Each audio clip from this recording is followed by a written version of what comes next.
With great prices and a serious concern for quality ammo, True Shot Gun Club is my go-to for ammo, and it's the reason I'm happy to have them as a sponsor of this channel. If you're getting some range time in, make sure to restock with True Shot Gun Club and tell them Shenanigans sent you.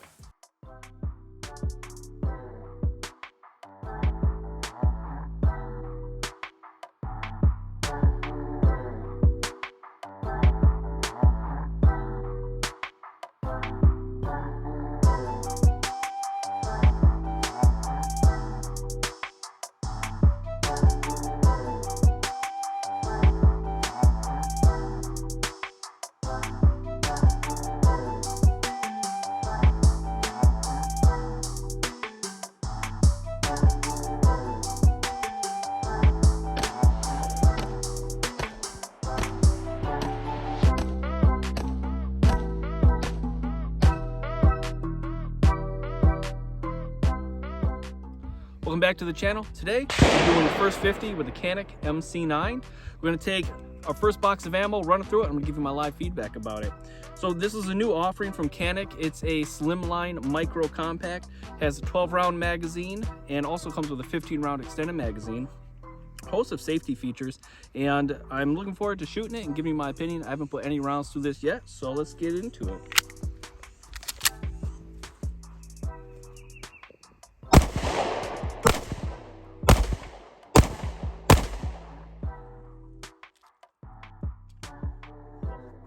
He did pretty good at it. Look at this. That's not bad right out of the box. Let's get some more ammo.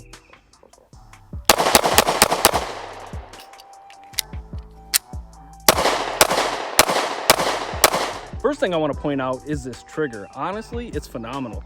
Out of the box, it's got a bit of a squishy take up, but the wall is crisp. It's got a nice break and it's a short reset on it. And it's not gritty, it's not rough, it's not heavy, it's just a good trigger. And the trigger safety is real nice. It's red, so it's easy to see when it's cocked and locked and ready to rock. It's similar in style to a Glock safety, except those tend to be a little bit more thin.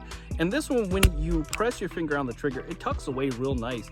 And it contours your finger around the trigger in a way that makes it very comfortable, and you don't feel it when you're disengaging that safety. Honestly, out of the box, this might end up being one of my favorite triggers. Let's play with it some more.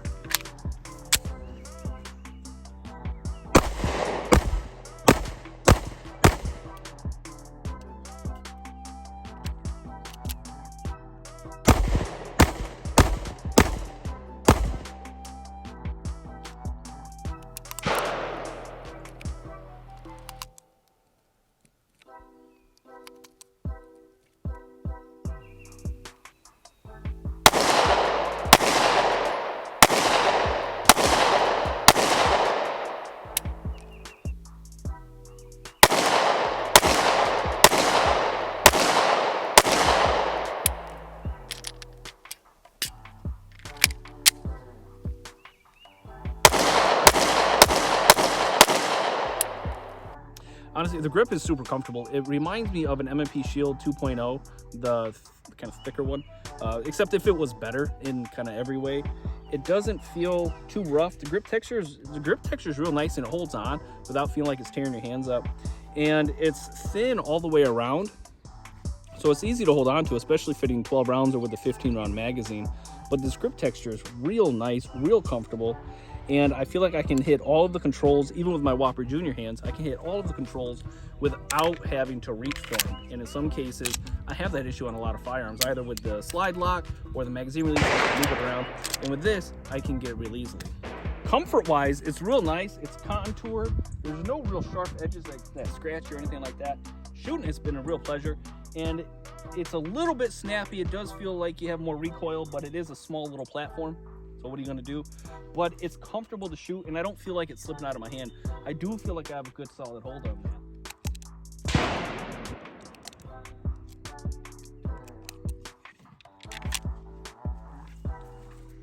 So another thing about this Canik that I really like, the magazine release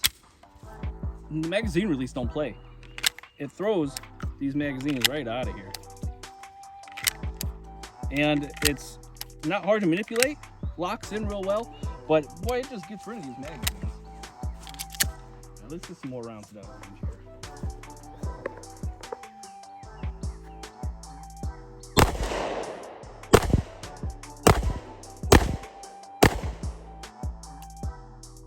And these sights are good too. They're just the one dot with the blacked out rear, and they are serrated just to kind of help with glare, but they're metal sights, so you don't have to worry about upgrading them out of the box right away. They'll be solid. Now, it's not tritium, so they're not going to glow for you, but they will co-witness with your dot, especially if you have something like a Hollow Sun 507K, 407K, or the EPS carry. These sights will co-witness well with it, and then you don't have to worry about upgrading those either. So you don't have glow-in-the-dark tritium sights, but you do have metal sights, so they're sturdy right out of the box. A+. And honestly, one of my favorite things about this Canik is the slide stop release. This big fat lever that you have right here kind of reminds me of H&K style, you know, like your P30s or your VP9s. And it's really easy to get to, really easy to manipulate. I mean, just a little swipe. And it's not very stiff. It's easy to manipulate to lock it up. Super easy to reach. And I really love it. I love that long paddle style. And it's definitely the opposite of like your Glock 43X if that's what you're carrying right now. It's gonna be a lot easier to manipulate, a lot more reliable to use too. So just to touch on a couple of the other safety features on here, it does have a loaded chamber indicator, and you can see that right here. It's down, you can't touch it, it's not raised. But when you load around, it pops right up, and it shows some red color, so you know that there's a round loaded and ready to go. So if you're unsure, you can double check. And then on the back of the firearm, it does have a striker indicator, so if you see that popped out, you know your striker's primed, ready to go. Just another way that you can check to say, or another way you can double check and say, hey, do I have a round loaded? I do. So there are those safety features. No manual safeties on this one, at least. I don't know if they have a manual safety option, but this doesn't have it.